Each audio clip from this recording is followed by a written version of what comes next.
Hey guys, so grocery shopping, meal planning, the whole 9 yards, it's exhausting. So I'm just gonna wrap up my routines and schedules series here, which I'll put a link to all of the other routine videos up here in the corner. I'm gonna wrap it all up with a how I meal plan and grocery shop, because I think it's really interesting to see how other people meal plan, whether they meal plan weekly, monthly, grocery shop weekly or monthly. And I know I show you my grocery hauls all the time, so I'm just going to kind of run through, I'll give you a breakdown of how I meal plan, when I meal plan, grocery shop, etc. I would love to know in the comments below how you guys do it, because like I said, everybody kind of has their own little patterns and systems, and it's really hard to break those routines. So after my routines and schedule series ends today, next week I'll be moving into a spring cleaning series, which is going to include, I know, a pantry overhaul, a kitchen decluttering, all sorts of videos like that. So if you have any suggestions for that series, things you would like to see, go ahead and leave those in the comments below as well. So let's get started. So I get super overwhelmed by having to sit down, meal plan, write out all of the meals, then write out all of the ingredients, and then having to grocery shop in the same day. Sorry, there's a house just gonna move on. Okay, anyway. Sitting down and meal planning and doing all that in 1 week is so exhausting for me, like mentally draining to sit down and like write out all of the meals that I want to make, and then all the ingredients for those meals, and then actually going and doing the shopping and putting it all away. And it's like, then you do it, and then all of a sudden it's the next week and you have to do it all over again, and I hate it. I love to cook. I hate to like do the ingredients list and all of that. So that being said, I just came up with like kind of a really easy worksheet to give me some inspiration when I'm meal planning. And so now I sit down at the beginning of the month and I write out 28 meals for that month. Now we have a date night, and then there's always like a leftovers night, or we go out or something like that. And then there's like a holiday or a family dinner or another date night thrown in there. So if I plan all 31 meals, we won't be cooking all 31 meals, so it's just wasteful.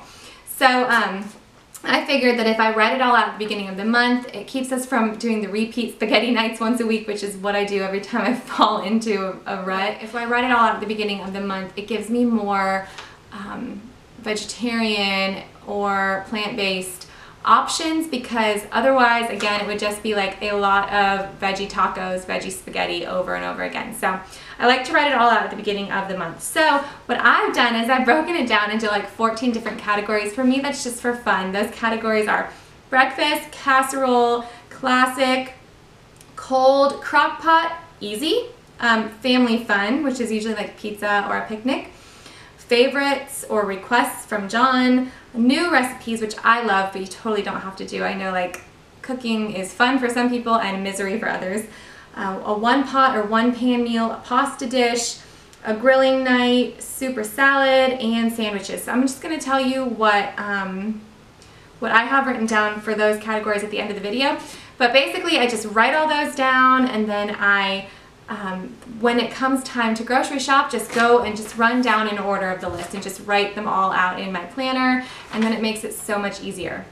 The other thing is, on occasion I'll shop for 1 week at a time or 2 weeks at a time, and it kind of goes back and forth just depending on how much time I have to plan. So my budget is generally around $300 for 2 weeks, but if you break that down to 1 week, that's $150. I find that it's so much easier to grocery shop for 2 weeks at a time, especially if I'm going somewhere like Aldi. I never hit $300 anymore, but if I'm shopping for 2 weeks at a time, then I can buy things in bulk or buy larger items, versus if I'm shopping for 1 week and I spend, I don't know, 20 bucks on snacks and my budget was only $150, that's a large portion of my budget. So if I'm shopping for 2 weeks at a time and I do buy the bulk snacks, they last a lot longer. So generally it's easier for me to shop for 2 weeks at a time, but lately I've been shopping for 1 week at a time because I've been short on time. So when I shop for 1 week at a time, I write out my list, and then I write like a general estimate of how much I would like to spend on each individual item, and that's because I go to the store with my kids and I can't keep a running list in my head. I'm not going to keep it on my phone or my calculator because my kids are totally going to take that. And it just becomes stressful if I'm like trying to count every item.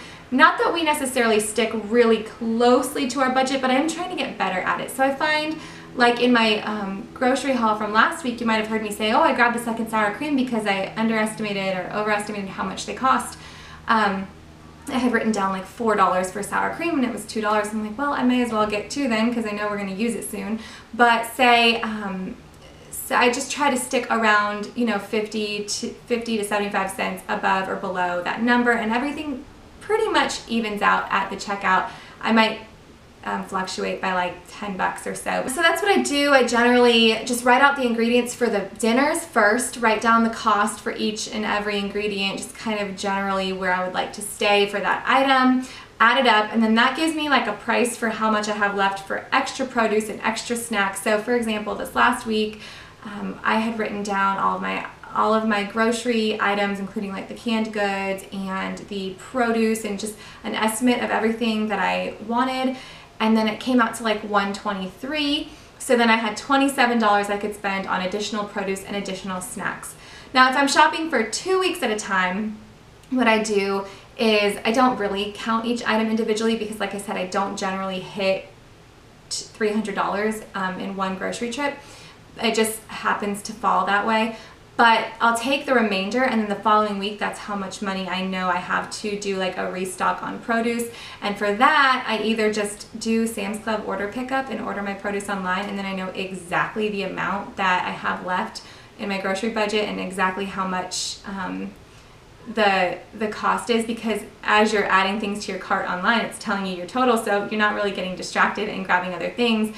And then I don't even have to walk in the store. I just pull up and they put it in my car for me, so no distractions. I stay on budget that way. So that's what I do if I'm shopping for 2 weeks at a time, is I just take the remainder of that $300 and I use it the following week, which is right in between that 2-week time frame, to get bananas and avocados and things like that. So anyway, if you're interested to know what our meal plan was here, I'll go ahead and read that now. Otherwise, that's just the whole breakdown already for you. So if you just came to see how I did it, that's how I do it. I would love to know how you guys do it.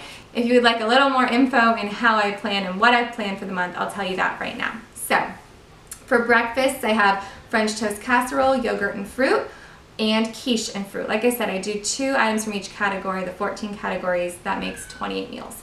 Casseroles, I've got veggie lasagna with salad or taco pie, rice, and melon. The classics, I have a meatloaf night with baked potatoes and a vegetable, and I have roast chicken with a salad. For the 2 cold items, I have pasta salad night and a cheese and cracker spread. So we really do like this snacky, picnicky type of dinners.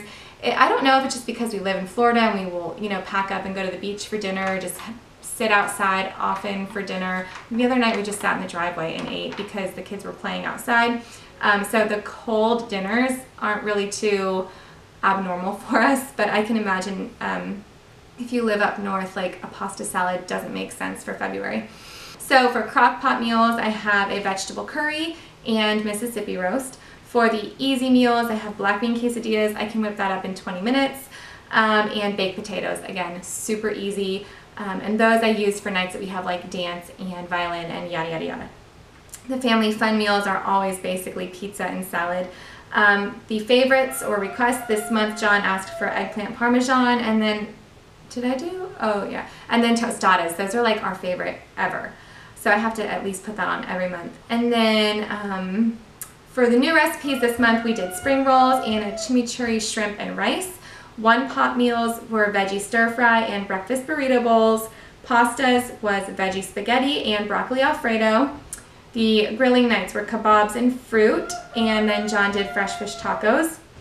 Super salad was taco soup and tomato bisque with garlic bread. And then our sandwich meals were chicken bacon ranch paninis, and then just subs and chips. Easy peasy. So that's it, and it's super easy because I can just print this out at the beginning of the month and leave it on the refrigerator. I have one on both sides.